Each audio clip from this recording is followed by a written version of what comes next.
hinata kunanqa apusaywa hinata kunanqa qushenki sumaq chaymi chisuma qanima kunanqa apuwanakawri sumaq pusariq puririq ñampariq kunanqa apuchikun apupumawanqa sumaq kunanqa pinchaykis pusay ñamparis kunanqa hinata kunanqa qushenki sumaq munariq puririq ñampariq kunanqa punkis charikis kunanqa apumachikuchu waynapichu hampuy kunanqa apuyanantin apumasintin hinata kunanqa apusallqantay sumaqta kunanqa pinchasqa purirqa ñampariq kunanqa qushenki sumaq pusarisqa ñamparisqa kunanqa hinallataq kunanqa qushenki hankuna kunanqa chaymichi sumaq qaynima kunanqa hinata kunanqa apuwaynika riq'asa sumaq puriniyuq ñampaniyuq sumaq chaymichi sumaq qaynima hinata kunanqa apusawasiray pichiray sumaqta kunanqa pinchayninta kunanqa sumaq qaynita hinata kunanqa pinchasqa kunanqa qushenki sumaq pusariq ñampariq kunanqa hinata pinchasqa purirqa ñampariq kunanqa qushenki sumaq pusaripis ñamparipis hinata kunanqa hankumi kunanqa apachatusan hampi kunanqa hinata kunanqa apuwasanqati waynawsanqati pero pucha pachayachachiq hinata kunanqa willk'amayu amarumayu hinata kunanqa sumaq chaymichi sumaq qaynima allin kawsariq puririq ñampariq kunanqa pinchasqa puririq ñampariq kunanqa qushenki sumaq kunanqa pinchaypis kunanqa mis kunanqa sumaq kawsariq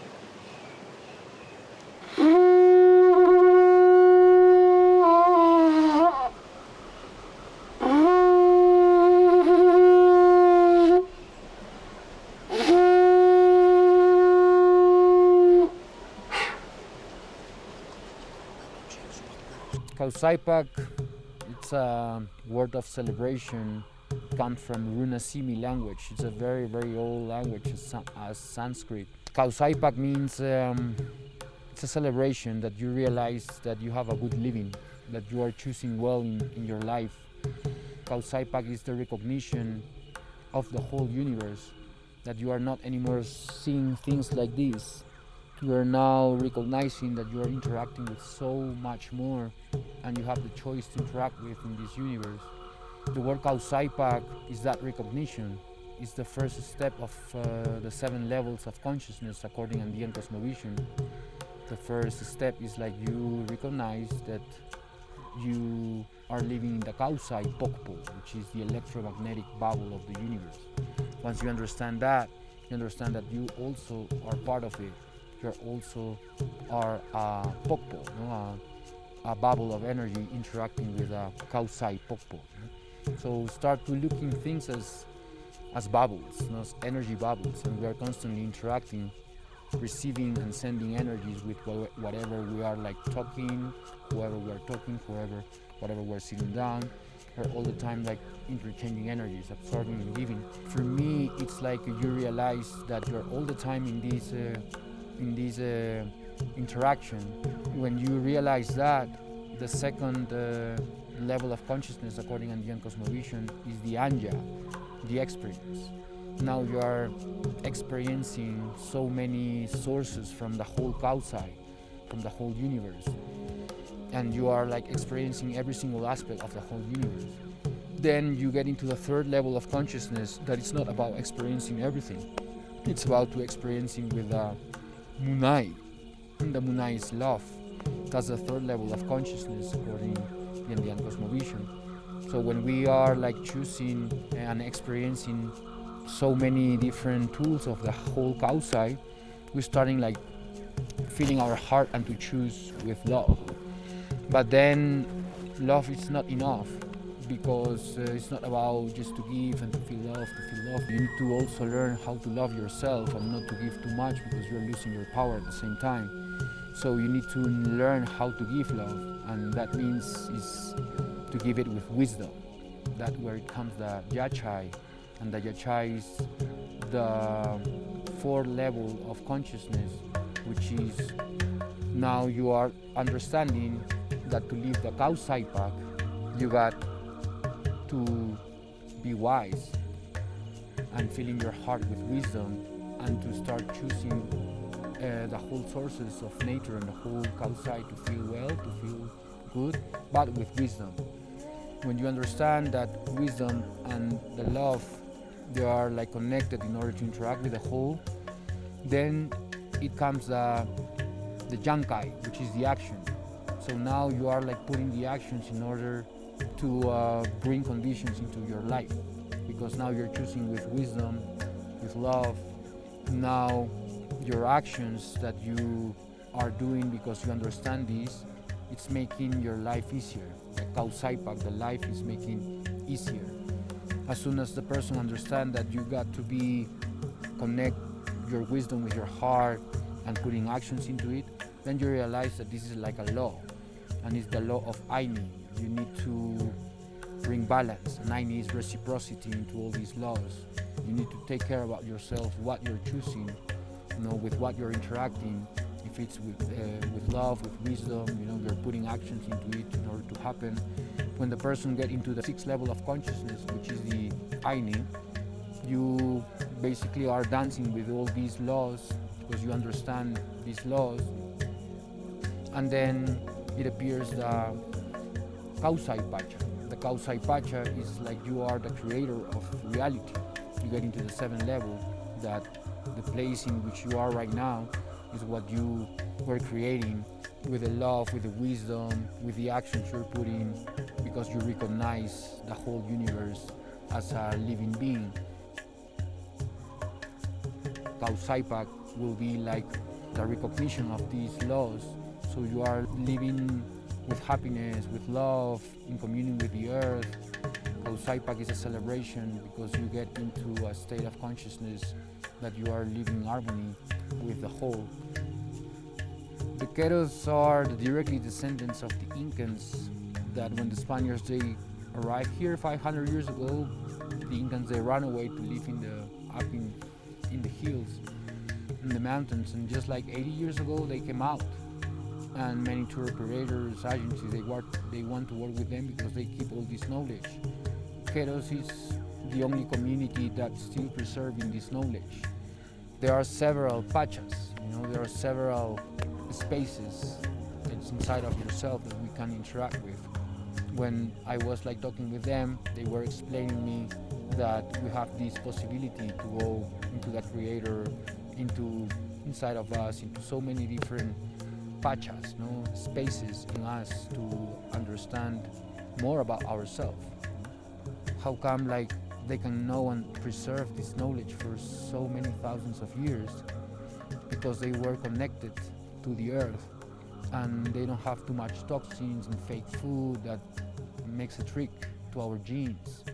Genes wants to like activate the memory on us, but the signals that we are sending into our body with food, with drugs, or with propagandas, commercials, news, it's just like maintain us in a certain belief, certain frequency. But they don't have these beliefs, they don't have news, they don't have even food, they don't have that. Human beings, it has the capability to adapt. I think that they adapt into the mountains with so pure signals of the earth.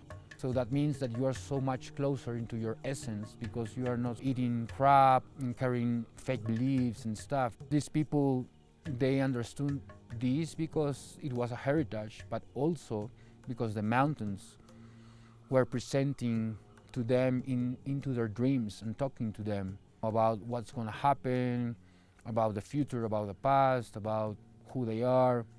They have like a connection with the mountains, and they understand the laws, and there are so many ways to understand this. My way, it was with the help of the wakas, the sacred places, the plants. Then when I met Queros, then I was like walking with the Queros. I think these people, they have the power to open up paths for you to really connect with yourself. Gaining so much knowledge from them, from the places, from the plants, from science, in so many ways, allows me to really to connect with the womb, with the origin. That's why it was called Cusco or Cosco, because it's the navel, it's the belly bottom, and it's the place of the origin of your roots, the place where you connect with your original roots or your original mother. So you can know about yourself, you can know where to go, who you are. I think that this place has so much for you if you really like start to go into these places and connect with them. You don't really need to have a plant in the place, you just need to sit down and to talk to the place. And the place will appear into your dreams as the mountains were talking to the Keros by their dreams. According to season, the Keros says that there now is the prophecy of the eagle and the condor that are flying together, and that's why they came out, because so many people are having a shift. So many people from many different parts of the world are coming for one prey, and to recognize that we are sons of one whole consciousness or one whole Mother Earth. Keros for me are so important, so important, because these people, they show me so much what even I was researching in science, in quantum physics. What really is space, what really is matter, what really is energy, what's time, all these things, they understood that. But they have a different way to explain to you. When I go into science, and then I go with the shamanism, both are talking the same thing, but there are things that shamanism can't explain to you, and there are things that science can't explain to you. But I think that with the help of so many different tools and routes and information, I think that you are allowing your memory to receive a guidance in the time when you really need it. I think that someone can reach so much information, studying in books or whatever. The sacred places can teach you thousands of years light of information, what you can do it in one life reading. That's mostly how I learn. It's all inside of you. You go into this place and then you start to receive guidance, to receive stories, information, mythology. You can go every single place in the world just with consciousness, with the help of these portals for consciousness. I think we are here to start using these places as it was before, thousands of years. These places are waiting for you to really connect with them, to tell you so many things about your roots, what you're holding. There are places to release your densities, places to release the hucha, the dense energies. There are places to understand these sacred places. It has a role into consciousness, but you need to understand that every single place, it's affecting you in some way to heal you, to remember what only matters. These shifts was happening forever, all the time, and it's coming now again. It's written in the rocks, it's written in the temples, it's written everywhere by ancient cultures, how the movement of the cycles of the universe, our galaxy, how the sun is affecting the earth, how everything is affecting into a shift for us, to go down or to go up. The fall of the consciousness appears when human being wants to reach a higher level of consciousness. And once they get there, they get into a cage, they get into a concept. Science are creating, modifying the DNA, playing with the genes. I think we are damaging the earth in a way. So that's why it comes a kind of a cycle that renews the earth again, because you reach into a certain level that then you go down because you reach up in a way that you think, oh, I got it. And when you get there, it's the Pachamama, it's called, it's the new beginning. And could appear with cataclysms, could appear in different ways. Same inventions of the human being, playing with the earth, with the electromagnetic poles. I think this was happening so many times. What's interesting is that in the Indian mythology, you see that there was seasons of love, seasons of high consciousness, but then there was other season of darkness. And that's what I wanted to share with you, that this is always happening. We're passing through cycles, as in within us, but also collective consciousness. The ancients, they were talking about these things, that we're going to have a shift. And this shift, it's because of Wakon. Wakon is the darkness. The chaos precipitates evolution. So we need this darkness in order to renew ourselves. It's firmly connected, both. So I think there are seasons of darkness and seasons of light, and there's a shift right now that people are going or too down, too dense, or it's opportunity to go very, very high, the fall of the consciousness or the collective consciousness affect us just because of the number of hearts they are in tune with the earth or not. And according to science, because there is like a electromagnetic frequency in the earth. Your heart has the same electromagnetic frequency of the earth. But if you are believing in certainly low things, your vibration is not in tune with the earth.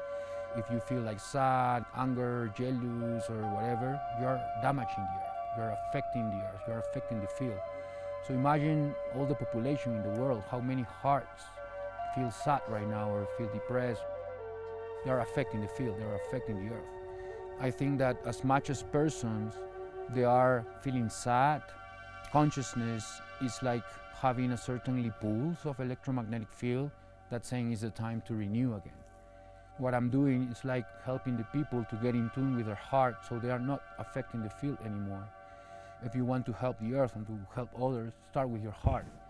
And then your heart will affect the field, and it's going to go through ley lines, because the earth is connected by sekes according to the Indian cosmovision. Sekes is the veins of Mother Earth. Now we are in one vein. Whatever we feel now, we are affecting our future, we are affecting people. It's been said that only the 6% of the population that has in tune with a natural electromagnetic pulse of the earth and your heart, just the 6% of the population, it's enough to change completely the whole collective consciousness of the earth and the grid of the earth. Well, thanks of the dark aspect I passed in my life in rehab, knowing about psychiatric people with mental disorders, I think that allows me to help two different kinds of people. One, people that they are trapped with, drugs, they're depressed or whatever. These people, they come into me to help them to realize that I've been also in that state too, and I can help you to recover your own essence again, because I've been with you at some point. Being in rehab and being with psychiatrics, it helped me to really understand these people and to really help them to move forward, to empower itself and to recover its own essence, so they skip the drugs, they skip what it's affecting to them. And I work with people that they want to heal others, people who they reach certain level of consciousness, of hypnotherapists, psychologists, different gurus, yoga teachers, sound healers, different kinds of people that they are healing, but they want to improve more with another different kind of sources of nature. I work with these two people, but there's a very clear pattern. I can see that I don't do much when I train people to heal others, because the plants and the places start to show to them without speaking too much to them, because they are already in tune, they are already feeling love and working with light, working with energy. So then they come here, and in 5 days they start whoa, wow. But with the people that they are not in tune, having depression, still with medication and stuff, I got to know what kind of medication, what kind of drugs you were having, what kind of vibes you're holding right now, because there's different kind of addiction, different kinds of behavior, different kinds of personalities that we engage because of the substance or because beliefs or traumas. Once I feel the person, I know what to give them, what's its process. And for these people, it's not easy, they got to challenge so much, because they are holding so much that they don't know what they really are holding. But when we use the places, the plants, we use shamanism, we use sacred geometry, we use meditation, we use all that, the person start to see it in a different perspective, what really he has, what really are his beliefs, what they're doing with his life. They first see the darkness, because they are not in tune with their own self. So they're going to see bad things, they're going to see traumas, they're going to see why they are taking this drug, or if my father was alcohol and I'm passing through this or whatever. Many things that you can not understand why you are engaged in that cycle. My work allows these people to see in so many different perspectives what you're holding and what you're doing with your life. So you receive like a kind of a slap, no? Boom, boom, pa, pa. You vomit, you purge, you pee, you poo.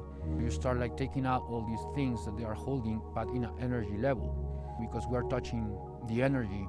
Know that their beliefs, their food, their drugs, it's installed in an energy way. Once we give the plants, we take it in different places, it starts to take these shadows and darkness into the surface first. That's the Ukupacha realm, not the serpent realm. So to go to the condor, the higher self, you got to challenge the darkness, the serpent. They start like to purge, to die, to suffer. But it's a different way of suffering. It's not like suffering with drugs. It's just like allowing you to see what you're doing with your life.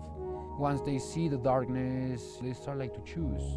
Since there's darkness, also there's light. First they need to see the shadows, these demons, these energies, and to take it out. And this takes sometimes more than a week. Depends how many years you've been conditioned into that situation. Everything is possible, everyone can change. It's just different process for everyone. It's about like to keep cleaning yourself, because I am all the time absorbing dark stuff too, and I got like to clean myself and also to absorb vital energy as well.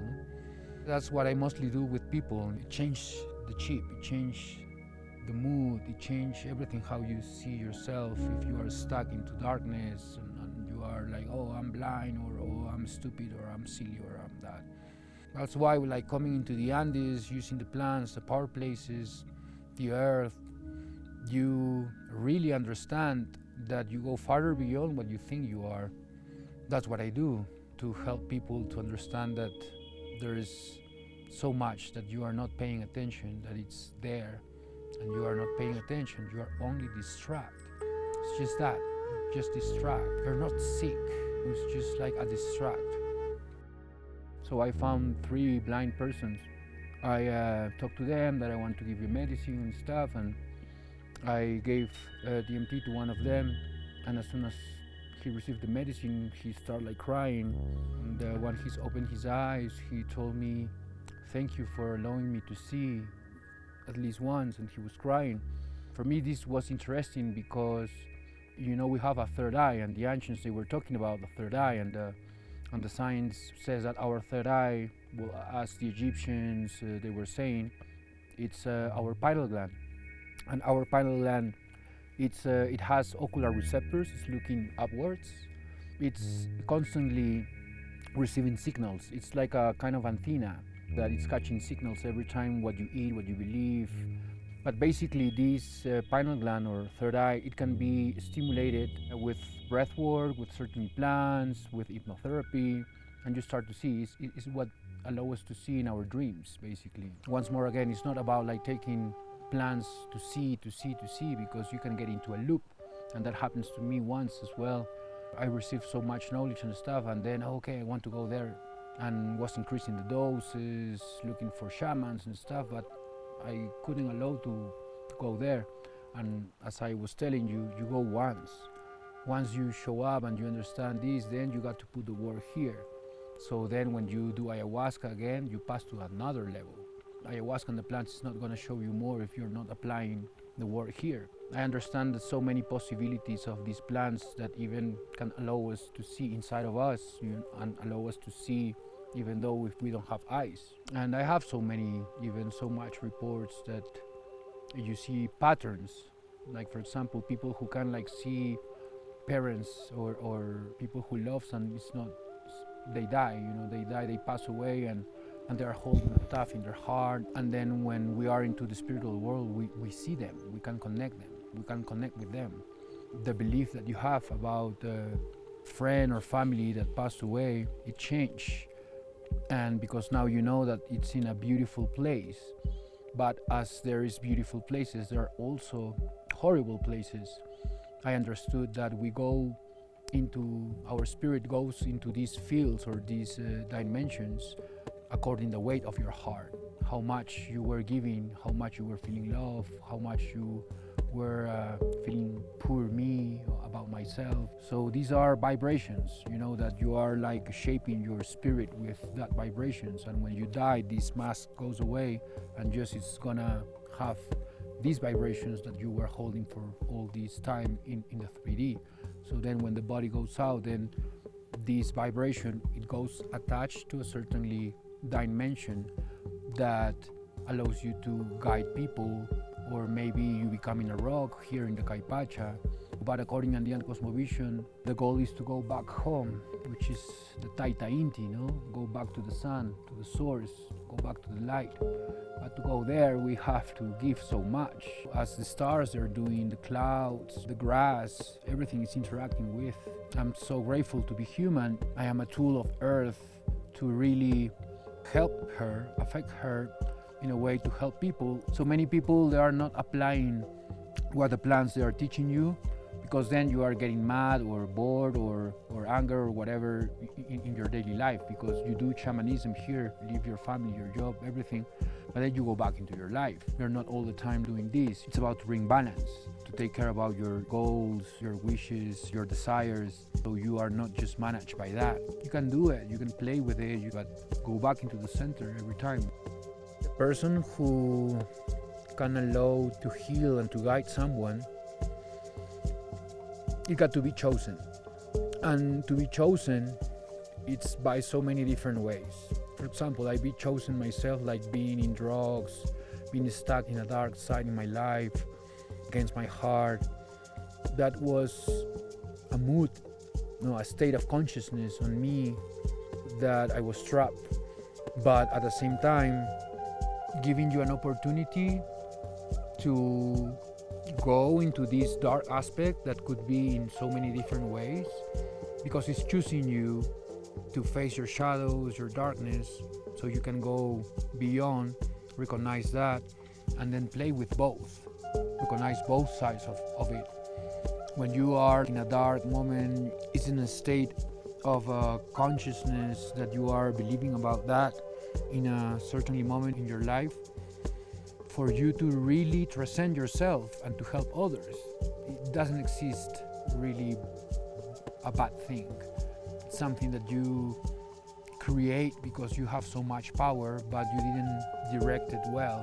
I think I see it, okay, Pachamama is giving me these moments. It chooses me to go against the wall, boom, bam, beam, beam, because she knows that I have the power to go from it and to really do something with it. That's how you've been chosen to be a shaman. It's not just by being touched by a thunder, how here in the Andean way they see it. You're walking in the mountains and if a lightning comes and it touches you, you almost die. And it says that God chooses you because you're being touched by a light, by a thunder, and you almost die. And that means that you are an alto mesa yog, because you survive into that thunder, but you receive a gift. That's how in Andean cosmovision they are being chosen to heal. You need to survive from it.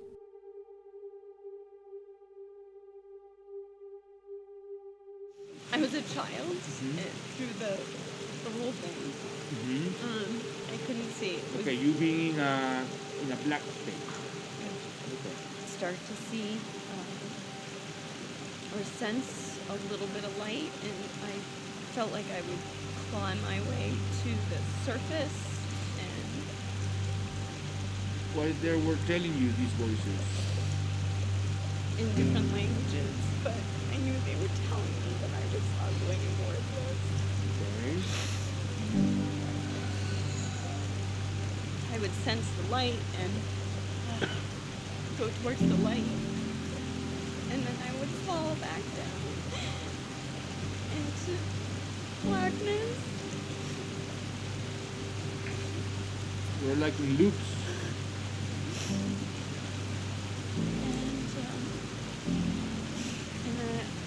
I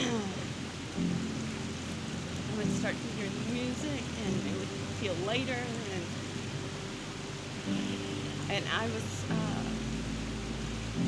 crawling, like I was stuck, but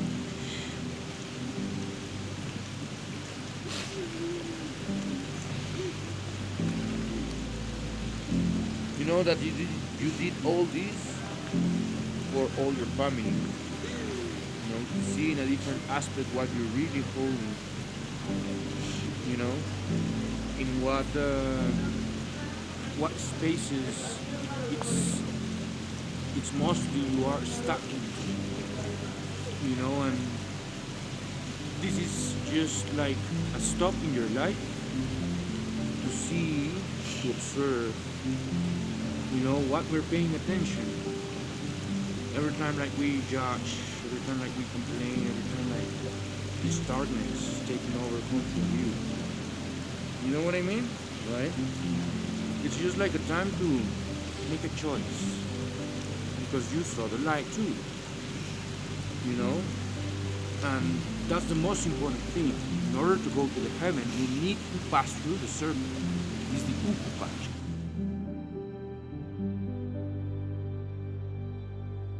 We talk about maestros, ancestors. We all have masters. We all have different roots, but at the same time we belong to the earth that has so many different ancestors that we also has our guidance. We just need to activate these maestros in us, this guidance, and this only is activated when you feel love, when you feel peace. But you can see these masters as well. You can connect with these ancestors. It's everywhere. One of my main maestros is this mountain. It's Pitu Sirai mountain. No, it's called Apu Pitu Sirai. It's my maestro because I've been called to this mountain so many times to fasten, to pass so many experiences. It presents in my dreams. My maestros, it's the earth, the plants, nature, the mountains. I know that many different people can call maestros to certainly teachers, healers. Maestros come from the stars, from this earth, from the world. It comes from different places within you. You can even interact with them. You can see it. You can talk with them. Also, I have maestros as the Keros, these Andean people who is carrying this Andean cosmovision wisdom. When you are looking the earth, that it's a living being who is teaching in so many ways. I call maestros as well people who teach my darkness, because it allows me to understand my shadows. We are all maestros. We are all maestros in so many ways. When we talk about plants, there's master plants and there's medicinal plants. Plants that teach you to heal and plants that heals you. And plants that it's both. Mostly the master plants also heals you, but mostly teach you rather than heal you. It teach you how you heal. All these cultures, these tribes, they had a connection with their place, understanding nature, understanding the ways how they connect to their higher self, to their deities. I think what I'm doing is recovering all these roots, all these ancient wisdom from my ancestors, that they left a heritage for me to keep going with this. They left so many maps. For me, master plants, it's a tool of the earth. It's a mechanism of defense of the earth because our heart is damaging the earth in a way. Master plant is teaching you how you go back into your natural harmony and resonance, being in tune with the earth. So the earth creates several mechanisms for you to understand your body, your mind, your heart, how basically you interact with all the whole. So master plans teach you where you are, what you're feeling, what your beliefs are. If we understand the earth and we understand our ancestors, how they were using these plants and applying a little bit with science, you understand that there's so many ways to get into the spiritual world. So I mostly said that master plants teach you about the spirit. Medicinal plants teach you more about your body.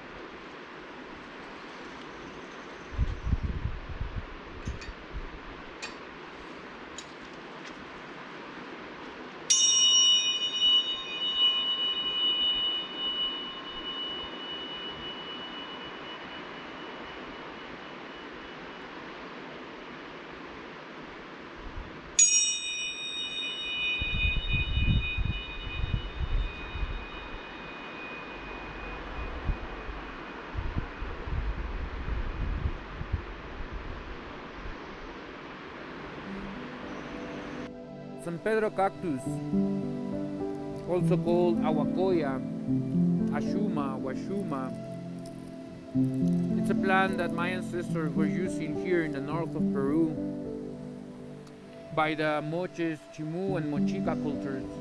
They honor the cactus for several years till these cultures disappear, and they left a lot of knowledge about this cactus, how you can use it, how you can take it. Achuma in Quechua means a head that can fly. It's a plant that shows us about our mind a lot, about the connection of our body, the connection with the earth. Washuma, it's a plant that helps you to understand reality. What's reality? What's a perception? Washuma starts to break the illusion of your beliefs and start to teach you that you have a higher connection, a higher understanding. Washuma, it's a night plant. It's a plant that can show our dark side. It's a plant that can show us that we are carrying all the information of all the living beings. It's been said that ayahuasca, mushrooms, DMT, it shows you the why of things, and Washuma, it shows you the how. Washuma also helps you to be very present, very aware, very connected with yourself. It can make you to stop the hungry. It can make you to stop the cold. It gives you a lot of energy. Mescaline, it's a potent alkaloid, very similar to norepinephrine hormone. And norepinephrine hormone, it's a chemical that we segregate when we have 7 to 9 years old. This hormone, it's allowing to see things as new, allowing to see over and over again and to enjoy things over and over again. So it gives us this pleasant emotion, this pleasant feeling that we don't need anything else, that we are connected, we're provided, we're healthy, we're strong. There's different processes that Washuma can show you, in your evolution. Washuma was used a lot in Huaraz. There is different deities that the Moches and Mochicas, they draw in these temples. And when you drink Washuma, it's very often that you see this deity in your visions. And it's the guardian of the cactus. This guardian starts to do some surgeries into you, some energetical surgeries, in your energy centers. Yeah, Washuma also helps to irrigate the blood pressure. It helps to heal different illnesses of the mind. It helps to increase more dopamine, more peace in your life. The sacred cactus of Washuma introduced me to Jurema. When you're learning with some plants, then the plants introduce you to another ones. Shows you how you can continue with other plants and integrate all these spirits into your own spirit. Jurema, it's called by the tribes in Brazil, in the Amazon jungle. It's their ayahuasca. The scientific name is Mimosa hostilis or Mimosa tepescohuite in Mexico. It grows in Brazil, Mexico, Guatemala. And it's a plant that I connect a lot. I had very powerful experiences in these places with this plant. Mimosa or Jurema, it's one of my favorite plants. It's very special. It can take you away from your body rather than Washuma that shows the connection with your body. It's completely opposite. So Jurema shows you more about the spirit, shows you more about dying. You die and you are in spirit interacting with different divine places, that resides within you, in different dimensions. Jurema, it's a plant that shows you dying is not bad. You can die so many times. You can meet your people who loves and passed away. You can see them. Yeah, Mimosa hostilis or Jurema has DMT as the main alkaloid, and DMT it's an alkaloid neurotransmitter, an hormone that you even have it in the lungs, in the kidneys, in the pineal gland. You dream, you are creating little amounts of DMT in your pineal gland that allows you to see these dreams. But when you take DMT, an exogenous DMT from the plant, it creates such incredible amounts of quantities of this neurotransmitter that allows you to see with being aware, being conscious. Because when you dream, you are unconscious. It's like having a lucid dream. You know, you are awake, but you are interacting with the spirit. Jurema works in the pineal gland, in the crown chakra, the crown and the third eye. You know, you start like to receive guidance, a lot of intuition. You have a better vision. It's an amazing antioxidant, anti-neurodegenerative. It's an amazing plant that can neuromodulate all your circuits because you are getting into the field, you're getting into the energy field through the spirit. And from the spirit world, you start to change your body, your life. Jurema is a powerful plant that in just like 10-15 minutes can allow you to introduce you to these higher realms that reside within you, to really understand that you are more than you think you are. Jurema or mimosa is also an acacia. It's part of these 1,200 types of acacia. If we go into the Egypt, we see that the Egyptians, they were using also a type of acacia as their way of DMT, as ayahuasca, no? As Brazil Jurema or Mimosa stilis. All these plants carries DMT, that is an alkaloid that we have in our pineal gland. When the person is using DMT through ayahuasca, through Jurema, through different acacias, you are like working with your third eye, with your crown chakra. You start to receive a lot of guidance with your life, with your masters, you know, your ancestors, your roots. I think many people, they need this kind of, to press that button of reset so they can like choose again their beliefs. When they go away from this reality and they pass to another dimension, who they are on this dimension. They start to ask these jobs, this family, all these, it just like goes in the Kai Pacha, in the middle world. Because you cross the Hanan Pacha, where their ancestors, guidance, divinities are. Like we all are allowed to go there, but just once. Then you got to apply the work in order to meet them again. So Jurema is a very powerful plant that can connect with your guides, with the spiritual world. It can make you a rebirth, you know, a bottom of reset, so you can like start over again, taking care about your thoughts, about your beliefs, about who you are, you know. I am creating a different way to access into the spirituality by a kind of a smokable ayahuasca.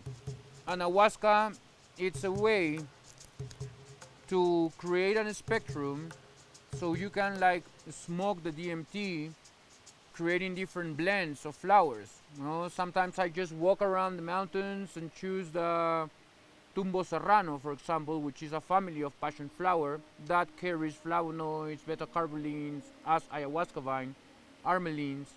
Pegano marmala and mimosa, both, one is the DMT and Pegano marmala is the inhibitor. It's even 3 times stronger than ayahuasca vine. I use the Pegano marmala, I extract the alkaloid of DMT from the mimosa, and I transfer the DMT into the Pegano marmala with the passion flower, with the lotus flower, with some coca, with some lavender. All these blend of flowers, it has a spirit. You know, sometimes when you smoke all these blend of flowers with the DMT that I extract from mimosa, these flowers present in your vision start to guide you. And there are several different blends. You know, for example, there's blends that I use for the heart chakra. I use like coca, which works in the heart. I use reishi, that also works in the heart. Bobinsana, which is a plant that it's mostly used for dieting before ayahuasca to open your heart. I use lotus flower, calendula, hanyuka. Different blends affecting different power centers.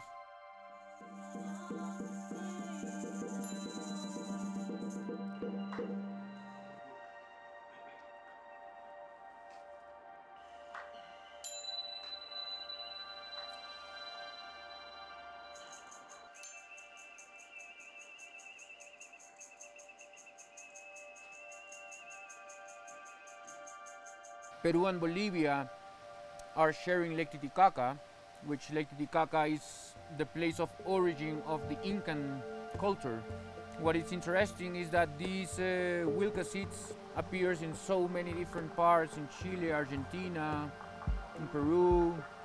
Wilca, it's a plant that really will show you how strong you are, how perfect and divine you are, how powerful you are. It's a medicine that can make you to dilute all your ego completely, all your perception of reality, and from the body you start like to clean and to purge while you're having several visions about your past, your future. It's a plan that really connects with your family. I mean, in this life, it can take you to some situations with your family, allows you to understand why you have these kind of emotions, beliefs. It's a special plan that for me, it goes to heal your lineage, to heal your family. Psilocybe mushrooms, or also called Niños Santos by Maestra Maria Sabina.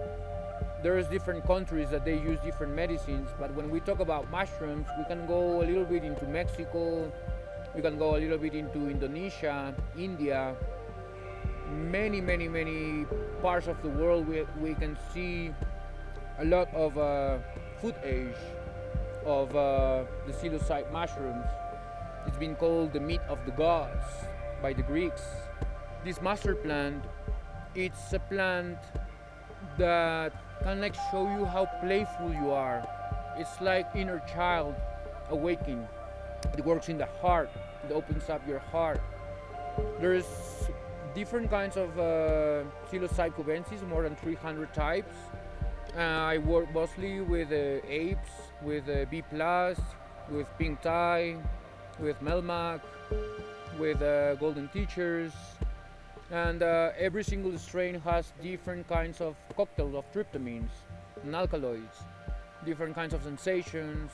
It improves mental performance, imagination, art, improve happiness.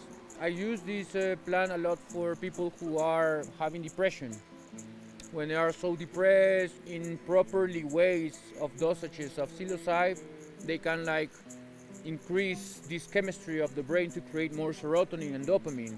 Most of the psychiatrics, they give antidepressants, which they are just switching off certain receptors because the brain can't create more serotonin.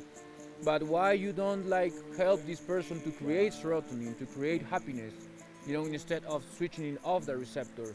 I think that psilocybe has this potential to increase quantities, amount of oxytocin, of serotonin, of dopamine, melatonin. So you start to neuromodulate all your body, all the circuits in your body. But this needs to be taking care about the dosage. Also, this is not for everyone. We need to know what kind of a problem the person has to know what kind of plant you're gonna serve. But psilocybe, I work for depression, for stress. In dosages more than 3 grams, you had like a very intense journey and connection with the spiritual realm. Mushrooms is one of the only plants that it can be grown every part of the world, basically. But you need to recognize these mushrooms. One of the most important plants for me and for many Andeans here, powerful plant that can allows you to connect to a mind and heart coherence. You are not too managed by your emotions. You are not too controlled by your emotions. You're more like connected into your mind and heart. It allows you to have a lot of strength, a lot of energy. It has the power to transmute things. It is the most complete plant in the world that carries so much vitamins, minerals, protein, and even you can leave only coca leaf. I know Andean people chewing coca leaf all their life till 100 years and still carrying sacks full of feed. They're so strong, and when you ask them, hey, you don't have illnesses and stuff, Yeah, because I always chew coca, and coca makes me to feel very strong, and I never get ill. These people, they don't know doctors much. They don't. They live in the mountains, and they are constantly chewing coca, working all the time with the lands, with the fields. Coca, let's say, that allows you to storage more energy when you feel like too weak, when you don't have oxygen in altitude. The reception of oxygen, it's too low. So when you have coca, your cells start to activate and to move, your atoms start to accelerate, start to vibrate so high, and you start to storage more energy in every single cell in your body. You are more like center, more connected to yourself. Coca is the intermediate between the spiritual world and matter. No, Coca can tell you so many things. It also can present into your dreams, can receive guidance. It's a master plan that can guide you. There's people that they chew coca, for years, but they don't have a connection with it. You really need to understand all the plants has different phases, different stages that interacts with you according how you interact with the plant. Mambe is the way how the Shipibo people from the Amazon jungle they use it, because coca, as I am chewing it, is how the way in the Andes they use it. They just chew it. Mambe, it's basically the coca leaves harvest. They harvest a lot of coca leaves and they toast it a little bit. Once it's toasted, they grind it, singing and praying into the coca with big trunks in a hole in the middle, and they start like to smash the coca, making it a powder. Instead of chewing it, you just grab like a small teaspoon that is the same quantity as a full bag of coca leaf. So this teaspoon goes into your mouth instead of chewing it. When you keep it there, you start like to feel the effect of the coca being activated in yourself. You start like to breathe deeply, your breath start to change. The tribes of Witoto says that you can have decisions or you can talk if you are not chewing coca. Rape or Hape or Rome has different names. Rape comes from the Amazon jungle of Brazil, from the tribes of Yawanawa, Noquecuin, Punicuy. Rape as a psychoactive plant has the tobacco. It also has different kinds of plants that has healing properties. There's thousands types of rape, and this is created by these tribes and different kinds of blends of plants that they make into a powder with a mix of the tobacco with some fossils or bones of animals that also its DNA, its memory, carrying for thousands of years. They have the belief that when you are using this blend of tobacco with these plants and these bones, you are basically activating other cells that you are not constantly activating. So rape help us to go into a normal state. It gives us a chance to choose again our beliefs. It's a way to center ourselves, to be grounded. It induces a short meditation of like 5 minutes, and it increases the immune system. It allows you to activate the two hemispheres of the brain. It cleans your lungs. It's a powerful plant that can like create more energy into you through weakness, because it induces certainly weaknesses, a kind of dizziness, but at that moment you are like going into the field. You are like feeling a lot of energy, a lot of waves of vibration into the body. Rape starts like to expand in all your body, allows you to connect different cells that was inactive.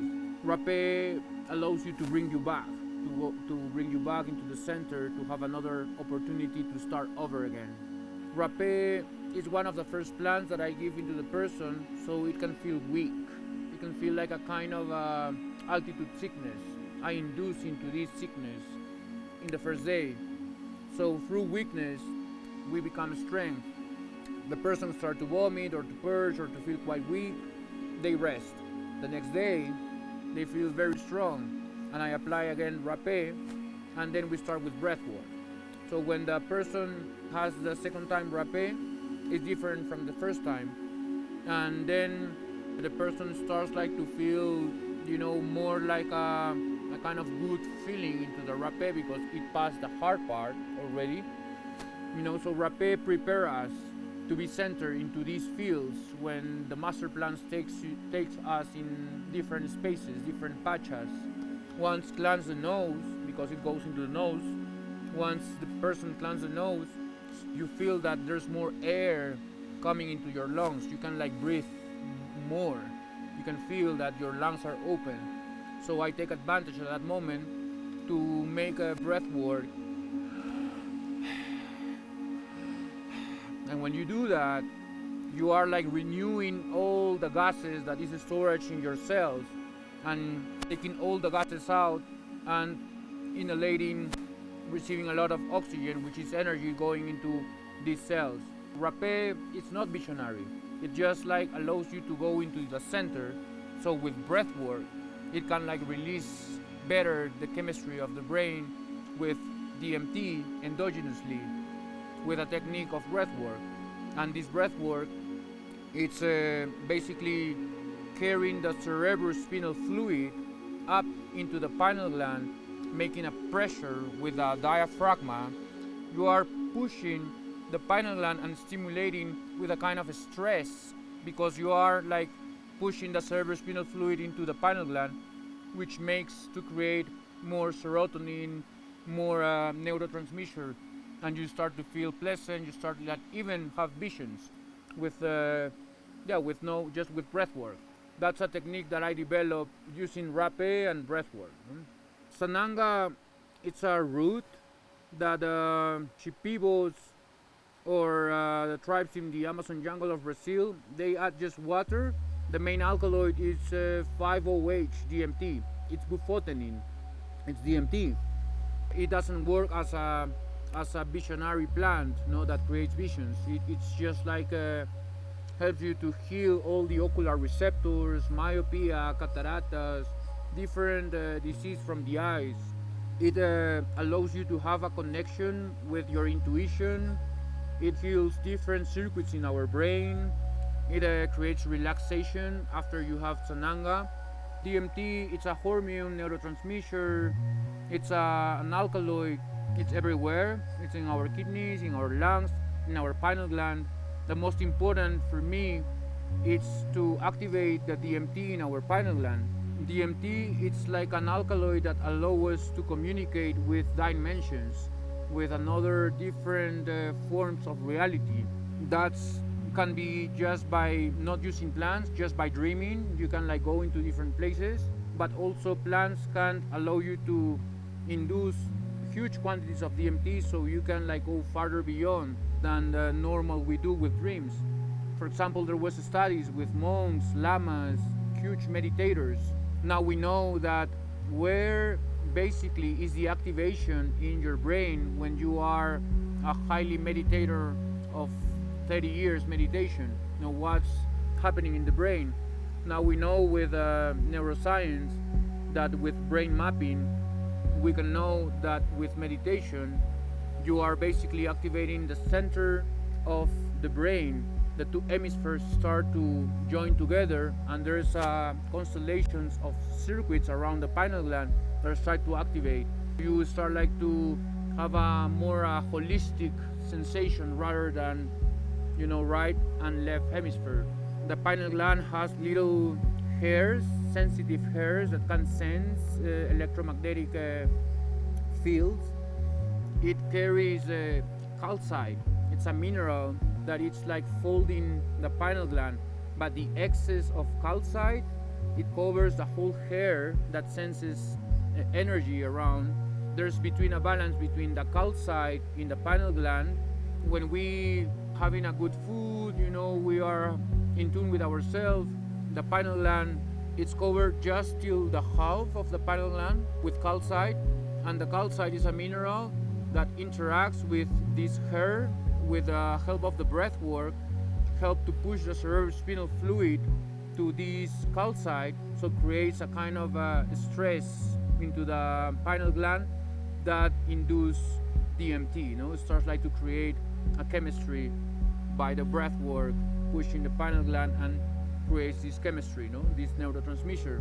There's different ways to induce DMT. Also, you can see here in Cusco so many caves, so many wombs of Mother Earth that you go into altars in completely darkness.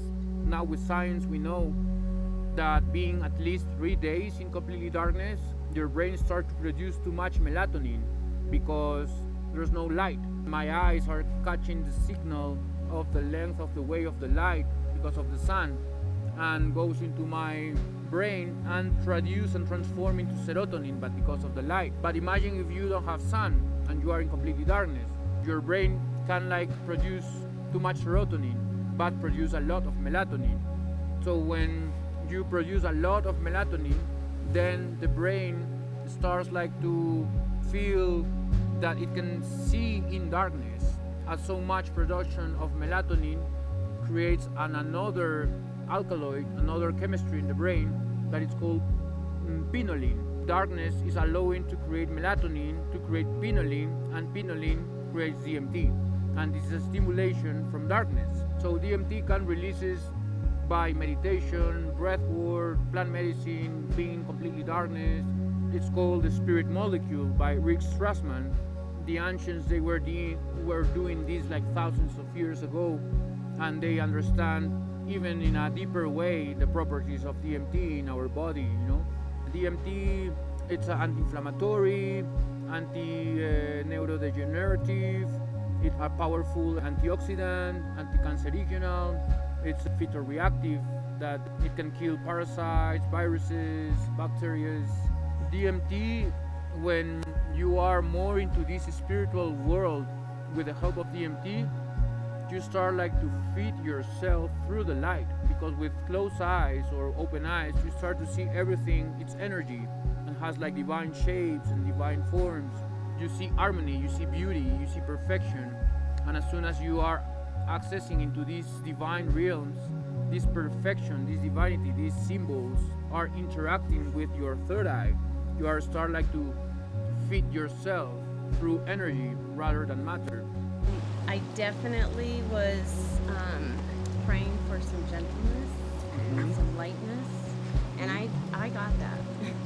You got that. It really wasn't until we started walking down that I was oh wow. Then I was laughing, and these three monkeys were I don't know, I think you were so sassy walking down the mountain, and then we'd be like, Sarah, and you turn around and you'd be you just had your whip. I don't know, they just I even got lightness out of that, there wasn't any chafing, oh, this person is annoying me, or they're too loud, or they're too, everything was just right, it was right. You can observe yourself, Yeah. You can have the chance to observe yourself, because you were judging, respecting, that. You offer a little sip more, But as soon as you get into not judgment, not that separation of duality, you start to open up. Things start to shine, birds, a lot of birds were in one moment above us. A lot of, never have, I've been so many times. We really move so much energy that we make it rain. Really. Sometimes when you lose the attention of nature, and we are mountains start to push you away. But there needs to be certainly hearts to bring balance into the ceremony, to keep singing, to keep attention. The keros that were praying all the time, to keep in balance while you are doing your stuff, But the rain comes, some stuff, and then it changed, and comes and changes. It was so nice. All these duality aspects that we are interacting with the weather, with the field, with everything, and we were fogging one time, then we open up, it was quite the same,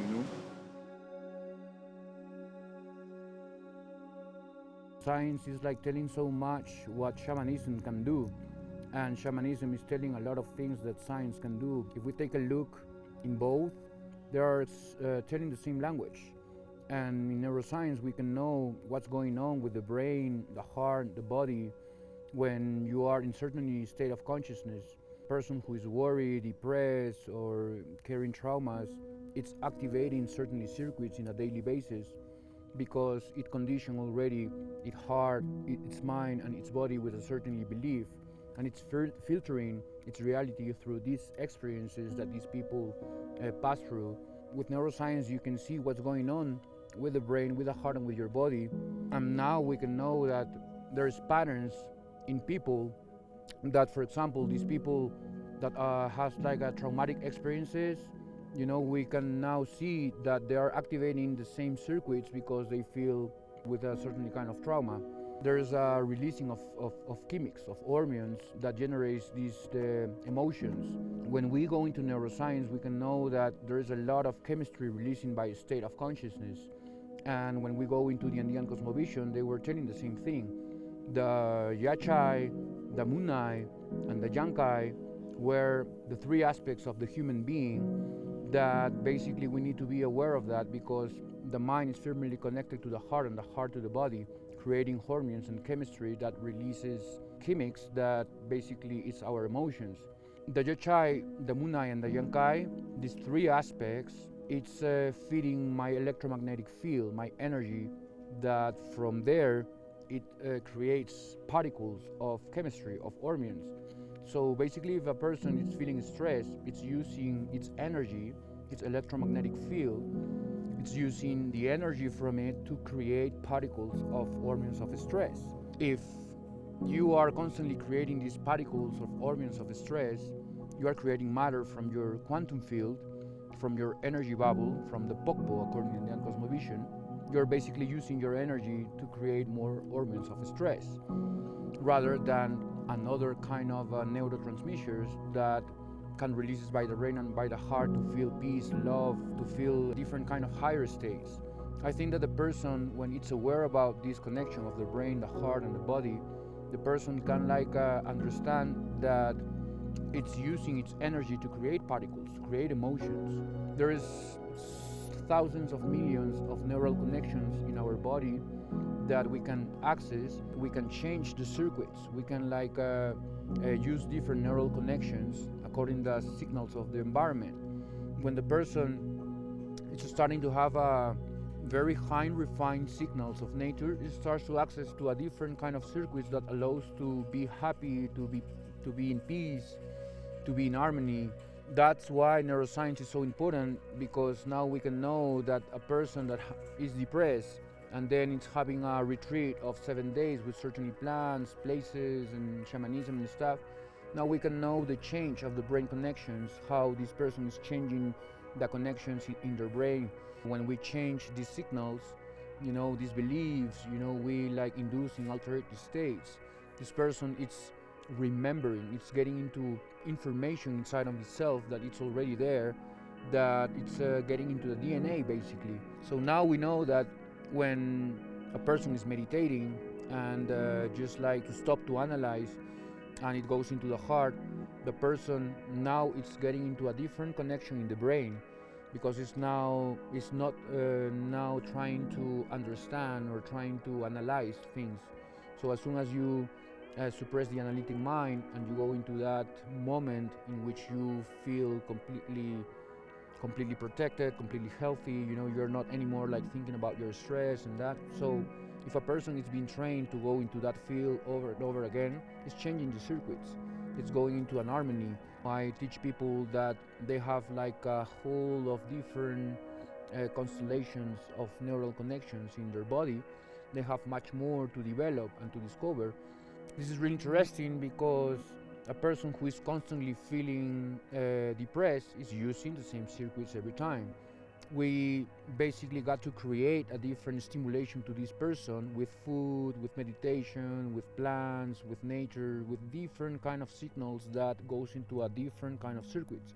Neuroscience is important because now we can see it. We can prove what's going on with the brain and the heart. As soon as the person starts to change the signals of their environment, the person can go into with their heart, and as soon as you do that, you go into a heart and mind coherence.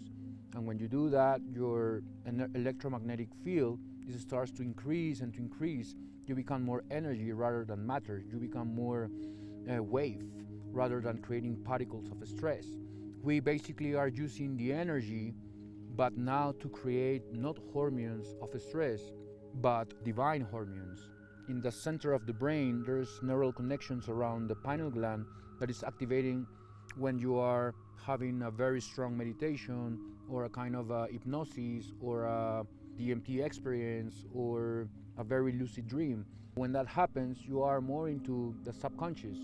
The connection of the mind, the heart, and the body is firmly connected, and you can like change your body through the mind, or you can change the heart through the body, or you can change the mind through the heart, etc. It's not just about one. We need like to use the three of them to change it. If you want like to change your emotions, to change completely your life, you got to go into a different circuits. But what kind of stimulations I can use to change that? If the person is more in touch with nature and understands nature, it can easily change the circuits in a very short time. But it really needs to leave all these stimulations for some point, to leave all these stimulations and give yourself to another signals. So then you're going to struggle. You're going to struggle. Why? Because the body wants to go back into the old circuits. When the person is struggling with plants, with places, we are taking all these darkness into the surface. All these shadows, all these emotions, it's in the surface. It's appearing the circuits that he already is using in his daily basis. But here, when we do the work with plants, with nature, with the places, with shamanism, the person starts to struggle with the old circuits, but in order to change it, we take that into the surface, and then we can see, oh, okay, that's how you feel.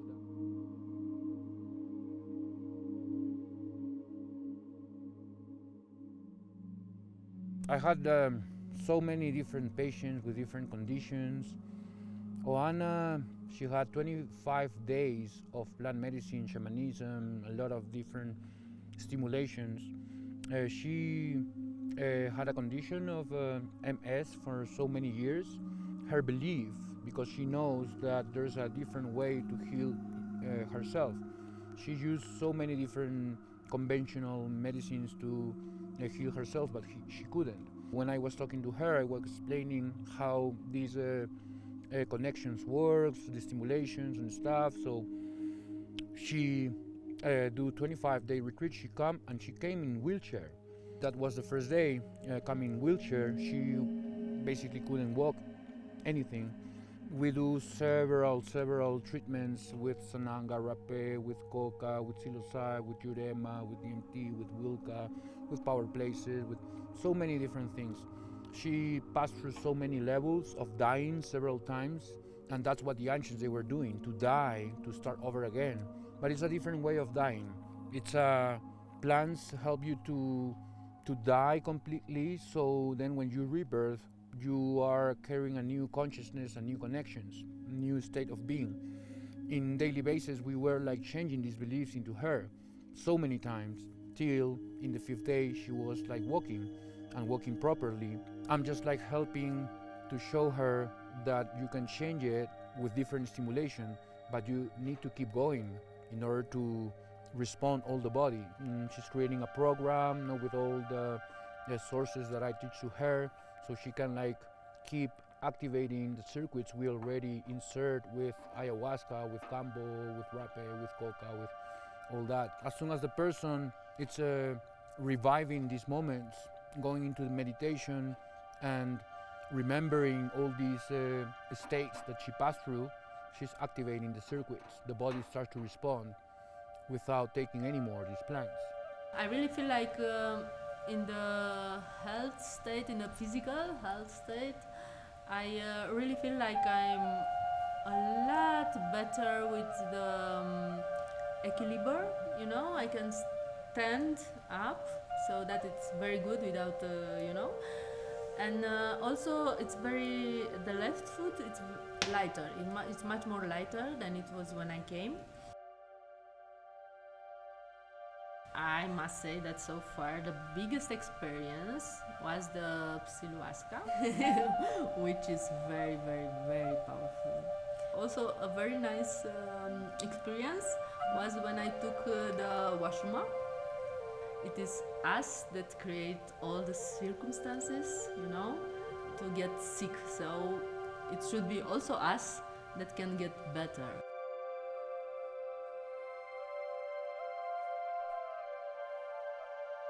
According to Indian cosmovision, Chakarruna means a bridge man who help others to cross, consciousness. When I speak with the Keros, they told me, hey, you are this type of shamanism, this type of, because I work with a divinity rather than the mountains and Pachamama.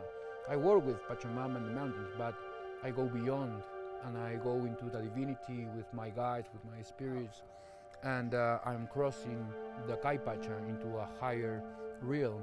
When you touch that limits, I think that the person is right in the place where it could have a decision, to change it or to keep there.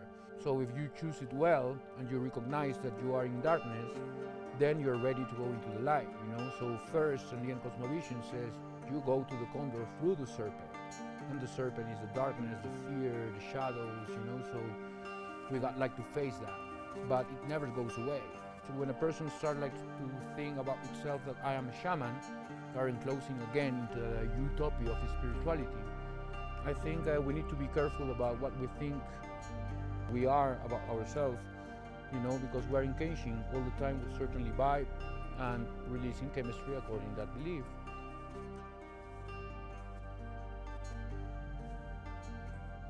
When you go into master plans and shamanism won't explain you the chemistry behind the plants. And thanks to certainly researchers as Claudio Naranjo, as Albert Hoffman, Dennis McCannon, or Alexander Shulgin, are persons who explore consciousness using several plants around the world and understanding that, okay, I can go into this field not just only using ayahuasca. You can explore consciousness just in your yard, in where you are, just like knowing about which plants are around your country. So ethnopharmacology explains that there's chemistry behind these plants and alkaloids, how it's interacting with our genes, our neurons, and what kind of chemistry is releasing when I'm using a tryptamine, for example. What's a tryptamine? Tryptamine is an essential amino acid that helps us to create more serotonin. The tryptophan can be took by food, but when you take it by food, it just works as a kind of protein, not as a neurotransmitter. Tryptophan in plants, in master plants, works as a neurotransmitter. When you use plants full of tryptophan or tryptamine, allowing you to create more neurotransmitters of serotonin, dopamine. When you go into science, now we know what's going on really with the chemistry behind the plants and the diet. What the shamans they were telling basically, and the science are proving what the shamans are saying, is that certainly foods is affecting your body, so the ayahuasca can interact in a higher state with you. Certainly foods releases a chemic that interacts with ayahuasca vine because it has a MAOA. It's inhibiting an enzyme, and this enzyme it's also important to synthesize certainly foods. It's very interesting ethnopharmacology because you can study the chemistry in the plants and how creates these hormones, the chemistry in your body. Many different kind of plants has the capability to create different or the same neurotransmitters. That's why it's so important. Ethnopharmacology helps me to create different kinds of anahuascas, analogs of ayahuasca, understanding their alkaloids. I start to extract the alkaloids of plants that works as ayahuasca. That's why it's so important for me ethnopharmacology, because I'm creating different spectrums using several plants and using for sending a different signal into the person with the help of these alkaloids that I isolate. When the person starts to understand ethnopharmacology, it needs to, if it wants to heal itself, it can be only with ethnopharmacology. It needs to be also with spiritualism. You need to really connect with the plant, because the plant will show you so many phases, so many stages. It has so many different kinds of tools for you to release the chemistry you need. When you study ethnopharmacology, you can know that there are certainly alkaloids that goes with certainly receptors in your biology that it's helping you to release this serotonin, dopamine. For example, when we take the look of Washuma, it's mescaline, and when you take the look of the molecule of mescaline, it's really, really similar to norepinephrine, which is an hormone release in the kids between 7 to 9 years old. That's why it's interesting that the chemistry that the plant has, and when science start to study, we can know, okay, so this chemistry or this alkaloid goes with these receptors, goes with these neurons, with these cells. A person can't heal himself just with pharmacology, because it's quite dangerous if you want to induce certain chemistry in your body. You need to take care about the dosage, you need to take care about your food, take care about what emotions you have, if you ritualize beforehand. That's why it's really important to understand nature, not only through science, but also the spirituality behind. Wilca, Jurema, ayahuasca, psilocybe, they are all tryptamines. They create more serotonin, more happiness, more dopamine, But there are another family of entheogens. It's called phenylethylamines. And phenylethylamines goes to a certain kind of receptors that makes us feel more connected to our body, more aware, more present, rather than go out from our body as ayahuasca, as Jurema, psilocybe does. You are not in control with your body. So it's interesting because we can know that there's so many plants, phenylethylamine plants, that can go in a connection with your body. And there's several thousands of different kind of plants that are tryptamines that also go to a different receptors in your body. When we understand that, we can use different stimulations to activate that chemistry that you couldn't release. I had people that had, antidepressants, benzodiazepines, antipsychotics. Even me, I was using all these chemics. When you are doing that, basically these drugs are shutting off the receptors, because your brain, it can't release this chemistry of happiness. So you are conditioning your body with bad emotions. That's why it's helpful to know ethnopharmacology, because now we know, okay, with this plant we can help to release more serotonin instead of shutting off the receptors. That's why he feels bad, because the receptor is asking for that chemistry in their brain. I'm helping the people to release this chemistry in the brain that he couldn't for so many years. That's why plants, shamanism, sacred places, Pachamama, medicinal plants, meditation, breath work, everything, it helps the person to create different connections, different chemistry, different emotions, so installing different beliefs, different software, so it becomes a hardware. We need to rewire ourselves, all the connections. We need to change completely how we see things, how we see ourselves, how we feel, how we eat. When you do that, then the person starts to release this chemistry and starts to be in its homeostatic rhythm, which is carrying my vital signals. I think so many people are trying to heal itself, just trying different plants and entheogens. They have the information that these plants could help you, but there's a big percentage of people that they didn't get anything, even though they try ayahuasca several times and mushrooms and stuff. They lose a very important thing about that. Our consciousness is affecting matter. It's affecting, if you are using a plant to heal yourself, in which kind of vibration or which kind of consciousness you are using this plant to heal yourself. You feel there's doubts, there's certainly doubts, because you are doing this by your own, just researching ethnopharmacology.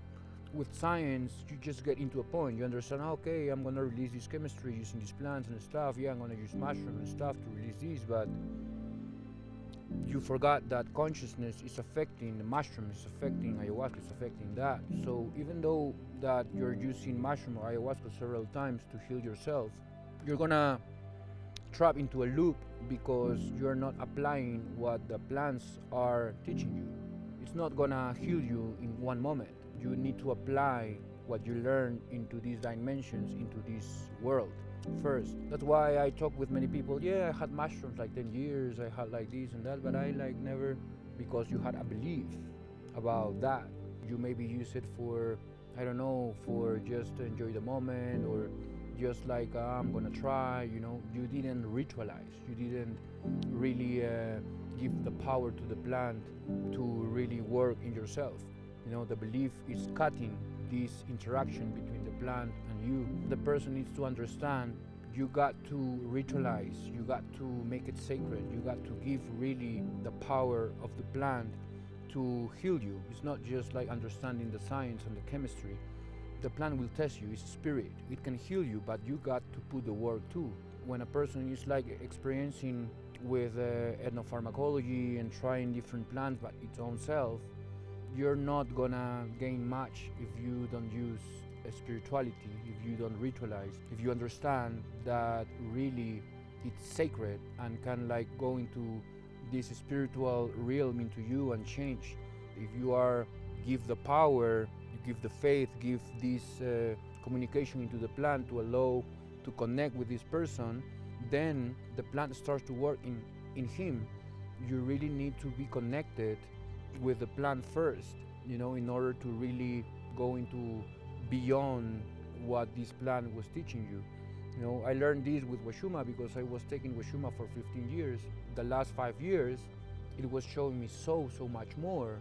So I understood that consciousness is affecting your life, is affecting all the tools that you're using in your life.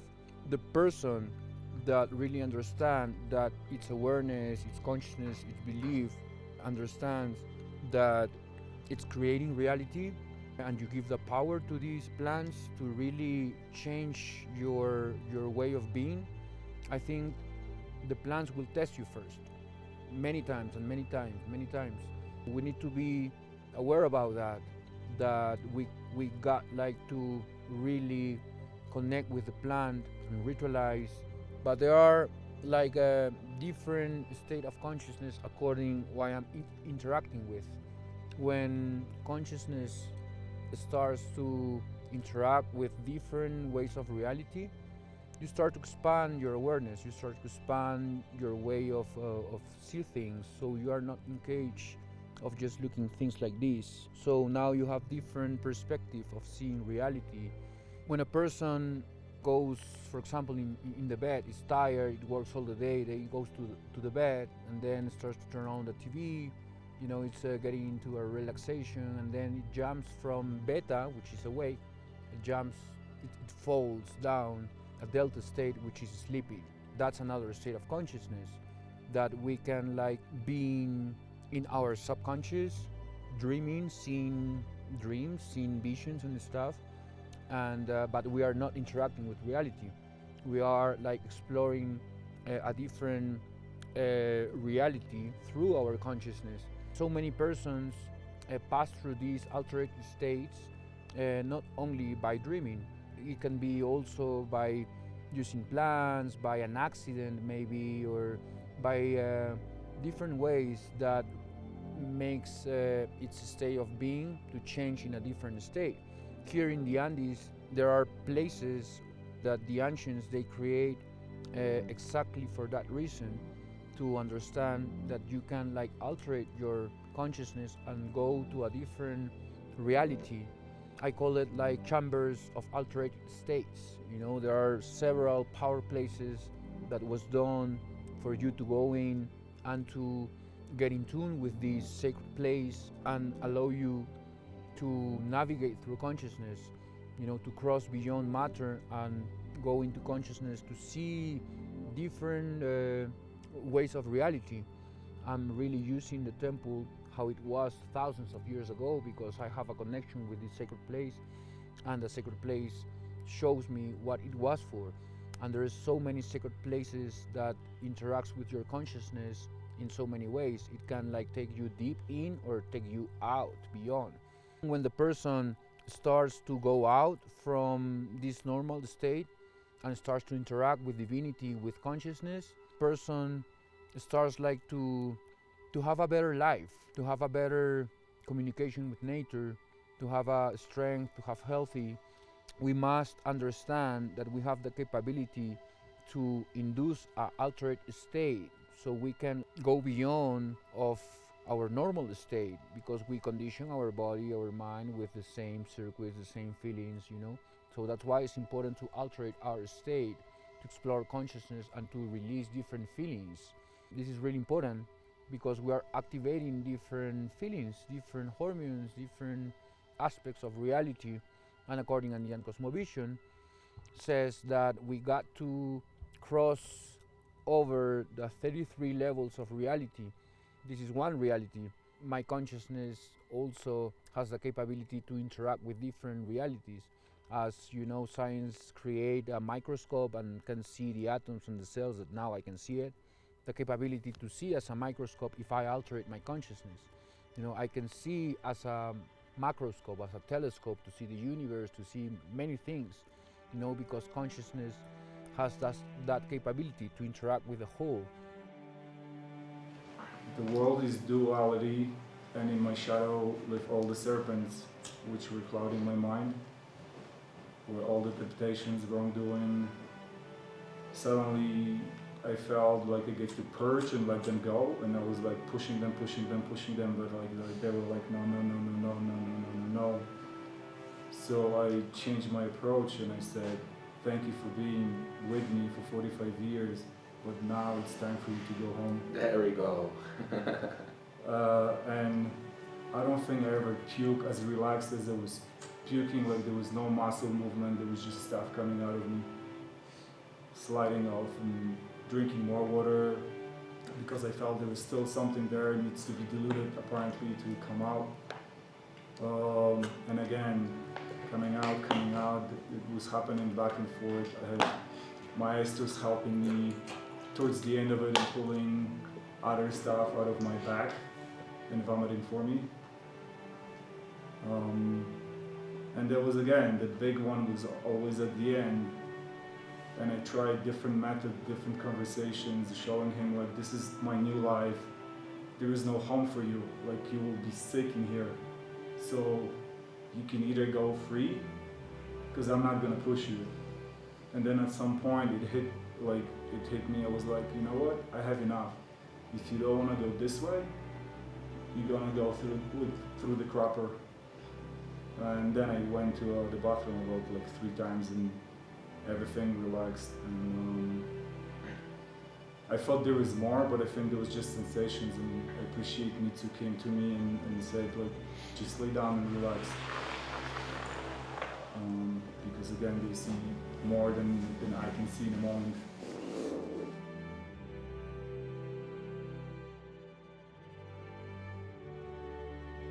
The brain waves, how is the flow of consciousness in the brain? There's different circuits activating according what you're thinking, if you are not thinking, if you're stressed, depressed. There's 4 brain wave activity that a normal person passes through these states during the day. This is beta, alpha, theta, delta. But there is a 5th one, which is gamma state is the 5th one. We are all the time in beta. As soon as I wake up, I like see my phone, my emails. I'm like trying to analyze, to analyze and to just trying to figure it out things all the time. When we are in beta, it says it's between 24 hertz to 32. At that range, we are like analyzing, but when you are over-analyzing things, you are getting into high beta, which is stress. You are getting into stress, you are like creating hormones of stress basically, and you are constantly rush. You had a mood unconscious because you programmed your body into high beta because you are stressed. At some point, if you condition your body into high beta for so long, this is going to create an illness. When we see the brain with brain maps, with EEG, these devices that we can see the state of consciousness of a person, what kind of a state he mostly is according his life. Beta and alpha are conscious, you are still awake, you're here, but theta and delta, you are in the unknown, you are in the unconscious. These four brainwave activity, we pass through all the day this, but a kid is always in alpha. A kid is always like being on the present. It's always like enjoying the moment. It's not stress. It's just like living. The moment. There's a brainwave activity on the kid. And we can see that it's completely healing all the time. It's not like stress. So that like cuts the flow of the energy fields. So doesn't allow the healing to appear. When we are constantly in beta, we are basically all the time analyzing, right? And then in which time, if we think about it, in what moment on the day we really sit down and just being an observer of all the things that we are not paying attention. I mean, your heartbeat, the flow of the blood in your veins, and that happens when you go inside of yourself. You're not outside. So beta and alpha, it's outside, and theta and delta, it's inside. So when I close my eyes and I just stop thinking, analyzing, I am suppressing the analytic mind, and I'm going into a different part of my brain, which is the limbic brain. And there is where it's moving the flow of the consciousness from the neocortex to the limbic brain. And in that center, in that part, you are more holistic. The oscillation of the different kind of neuroreceptors, neurotransmitters are having connections, but in the center of the brain, in the middle of the brain. So, we have two hemispheres. One that it's more like imagination, and more like creativity. The other that it's more like the memory, and all what we hold on in ourselves. So dividing these two hemispheres, we are constantly separating things and trying to conceive things through duality. But when we go into meditation, we slow down the brainwave. We slow it down. We just not think anymore. I don't know who I am, where I am, and when I get into that moment, into that space, the flow of the consciousness pass off the limbic brain, and you are getting into alpha. You are more into a relaxation. If you can hold on for a few minutes in that space, I think it's that you are mastering your brain to get into that, because not so many people has the availability or the ability to really to cross from beta to alpha. They can just sit down and in 5 minutes, be relaxed. They are losing their time, basically. They are feeling that they are losing their time. They are not in the moment. In that way, we can know if a person really can be relaxed just sitting down in 5 minutes, because it's feeling uncomfortable. When you mastering how you slow down the brain wave through different kind of stimulation, not just meditation, you are going more into the harmony, because you are not thinking. So when you are not thinking, there's a divine order inside of you that takes advantage at that moment, because you are not thinking, analyzing, you're not going against your heart. When we are in tune with our heart and we are feeling our heart and going into that field, this electromagnetic energy starts to higher up, and your brainwave starts to slow down, getting into a heart and mind coherence. And when that happens, you start to heal immediately. It's instant healing. It's really, really incredible how the body has the capability to heal very easily, but we need to know how to cross from beta to alpha, then to theta. When you get into theta, you're basically in the getting sleep, falling asleep, So high meditators, they can hold hours, being on theta, just sitting down.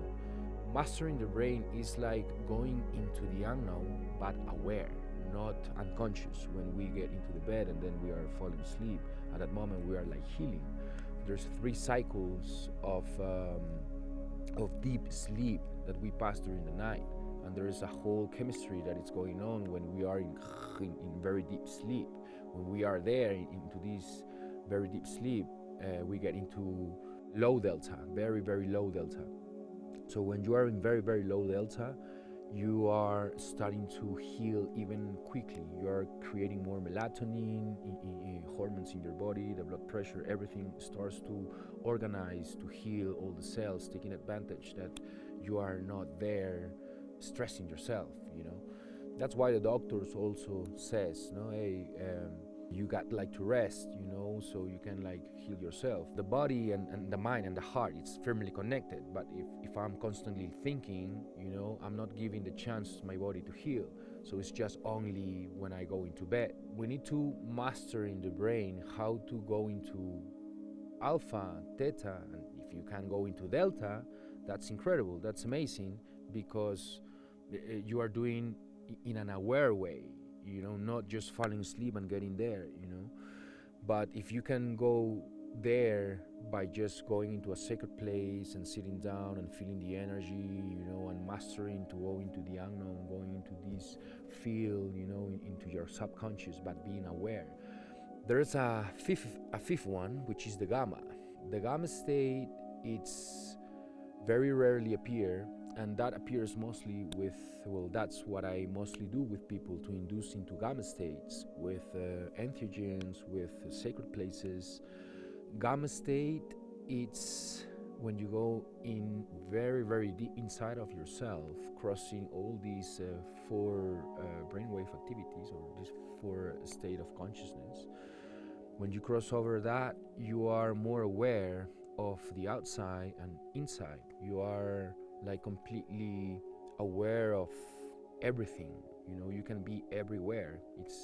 You are more into that unified field, as many quantum physics says.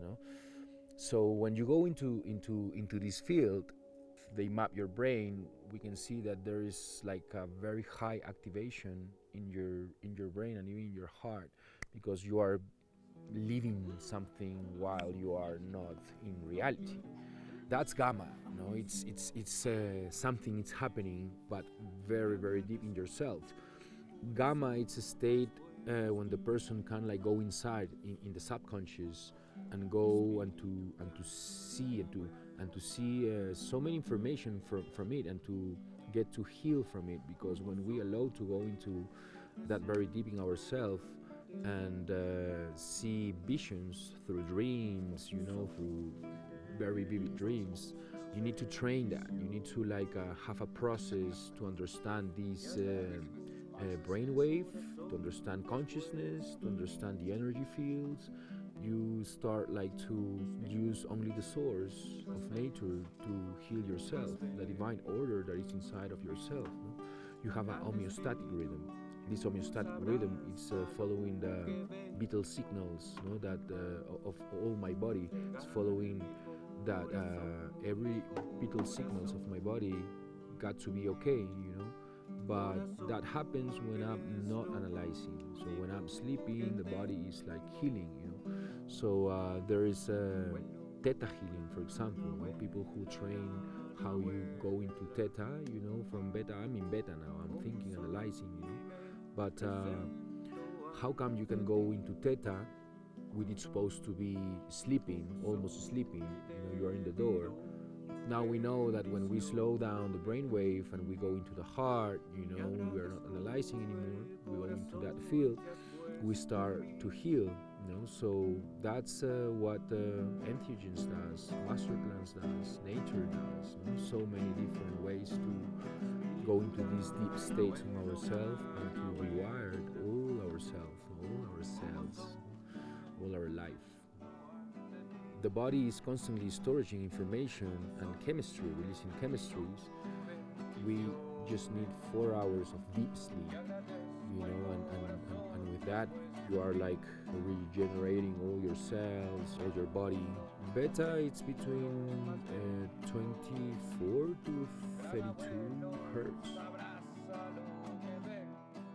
Then when it's going higher than 32, it's your stress, basically. You are like when you are more than high beta, you're stressed. So if you slow down your brainwave and you go into alpha, which is like between 16 to 24 hertz, that means that you're enjoying the moment, you're okay, you're maybe listening to music, you're like more into a present moment. When you go into theta is when you are like in the door of the getting sleep. You are more into a meditative state. In theta is between 8 to 16. Between that range, theta, there's different forms of ways to go there. In theta, there's people that they can go there being aware, but mostly we go into theta just falling asleep.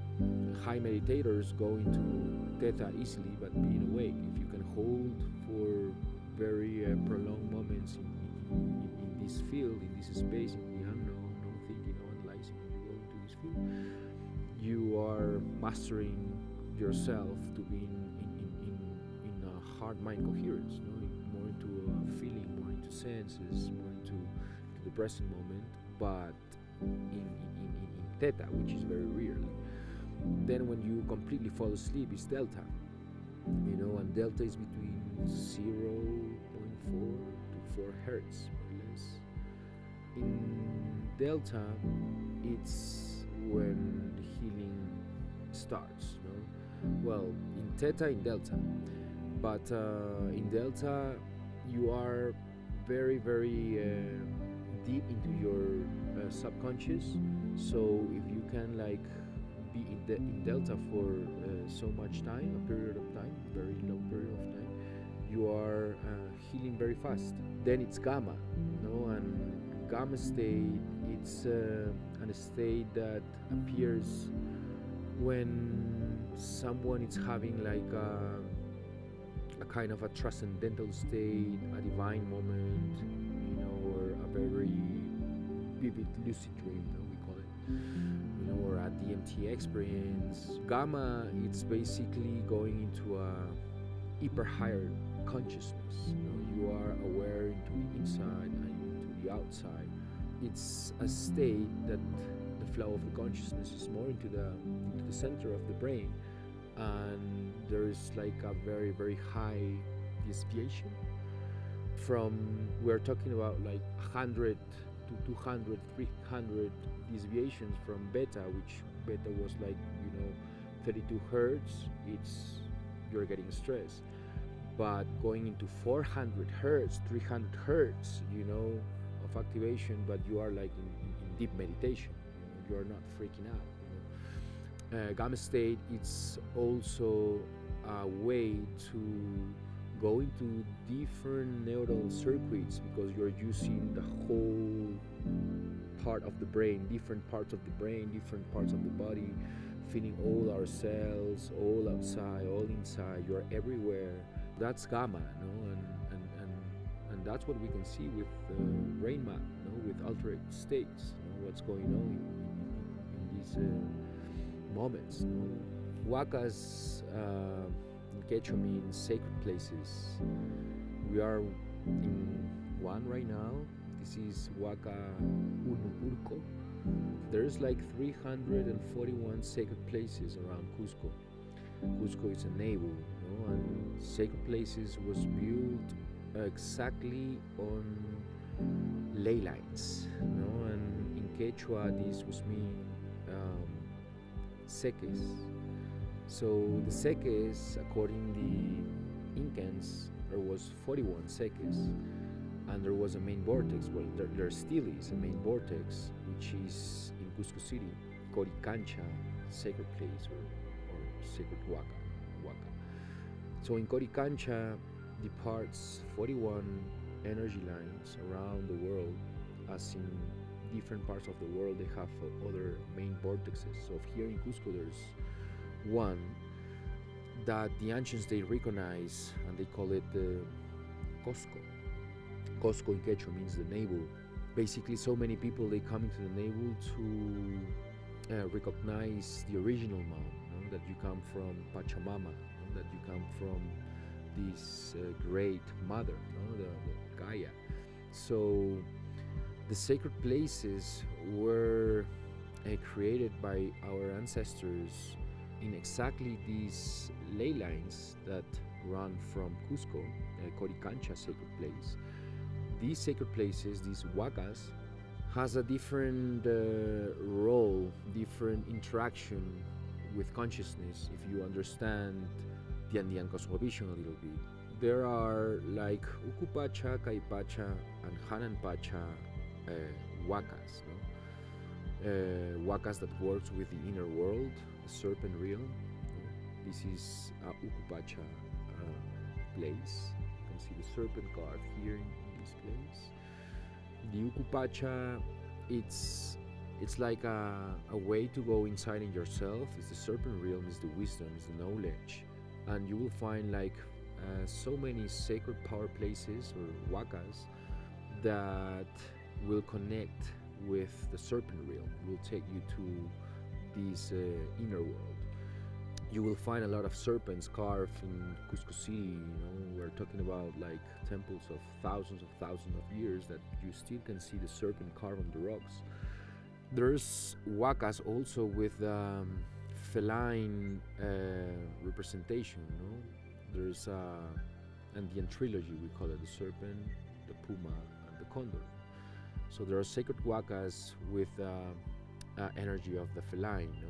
That's trying to mean that you got to integrate what you're going into the serpent, or whatever you're going into the beyond. You got to bring it into this world, into your body, into this moment. So there are wakas that teach you specifically that. So the ancients, they were using the sacred places to understand the inner world, the middle world, and the higher world, or the higher consciousness. That is the condor. The puma is my body, and the serpent, it's my wisdom. It's my subconscious. It's all what I program, my beliefs, all that is inside of myself. It's darkness too, all my shadows. According to the Andean cosmovision, you got to pass through these sacred wakas to release energies, to release a lot of what you are engaging or storing in your body, as in an energetical level. We are constantly interacting with the field. So there are sacred wakas, power places, that are meant to be for you to release this hucha in Quechua, that it means dense energy. So there are 4 types of energy according to Andean cosmovision, which is dense, heavy, subtle energy, and refined energy. So you first got to release the hucha, to release the dense and the heavy energy into certainly sacred places. You need to have respect for the wakas and to really understand the uses, how to use these sacred places. You need to ask the place beforehand you're gonna enter, because you can grab some dense energy from it. But if you go with respect and you connect with, you ask permission, these sacred places are energy eaters. They eat the dense and the heavy energy. Pachamama likes to take this density from you, the mountains too. When you do that and you allow your density through ancient practices, like Sami meditation, for example, which is absorbing vital energy from sacred places too. But when you are releasing the hucha into another sacred places, then you are in a perfect way to receive refined energies. That's what the ancients, they were doing, using the sekes, the ley lines, building sacred power places, wakas, along the lines, understanding the grid of the earth, understanding the grid of yourself, using these ley lines and these power places, which was done with exactly very specific minerals, very specific type of rocks, very specific cuttings. You can show divinity in every single angle, perfection, that it's affecting our consciousness just sitting down there. There's a whole information in these sacred places that can guide you and teach you about who you are, what you have, where you're going, what you do with your life, or so many things. So wakas are meant for that, are meant for you to rebirth, to go into the womb of Mother Earth and to experience a rebirth, giving yourself to the waka, to the sacred place, to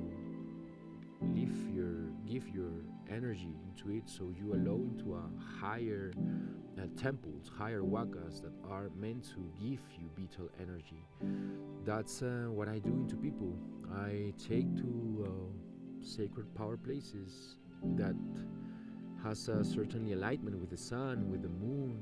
There is Archean astronomy in these places when you are waiting for the sunrise of the equinox or of the solstice, and there is specifically alignments on these sacred places that the light interacts with the energy and electromagnetic field of the place and your heart-mind coherence, and we get in tune into that. You are receiving so much energy, so much power. You are a completely magnet, and whatever you start to meditate and to visualize and absorbing the light of the sun, you are creating. You are giving more energy into your thoughts. You're using the light to create more matter. That's what the ancients they were doing, understanding these electromagnetic fields, this grid of Mother Earth, building sacred power places with specific rocks that interacts with our genes, that interacts with our memory, and specifically dates, specifically moments when you really need that. Taking a plant, let's say Wilka, for example, that it's been found Wilka in these sacred places, so they were using all this information, plants, math, astronomy, energy, quantum physics. There was so much more, and they left so much maps here in these sacred places, and information is in the rocks.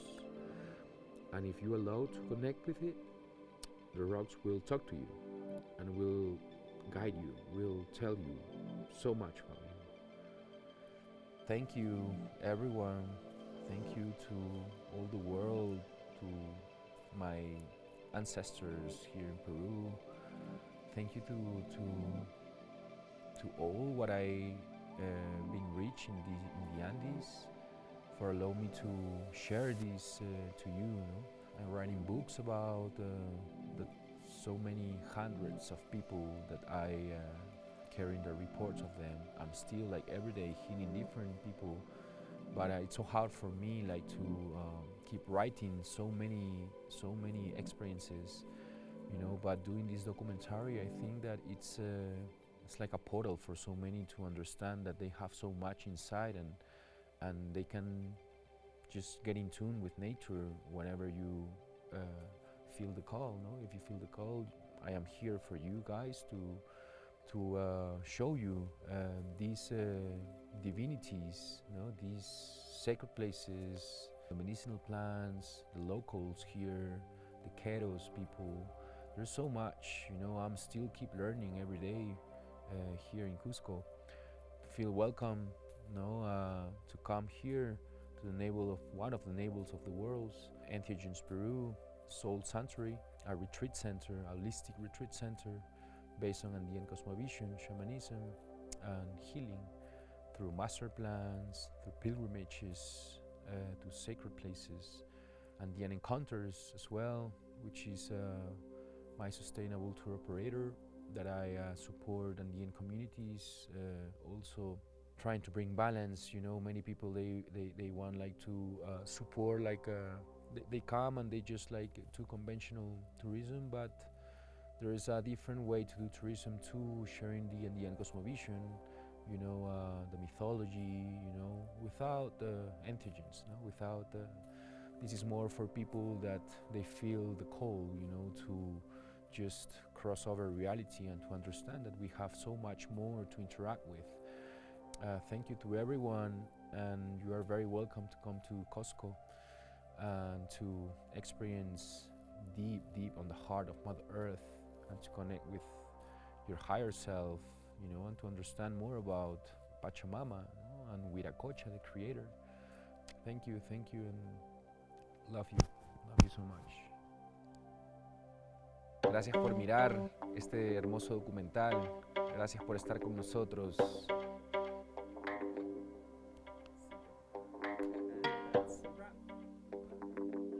Whoa, just like a dragonfly cross was Turkish.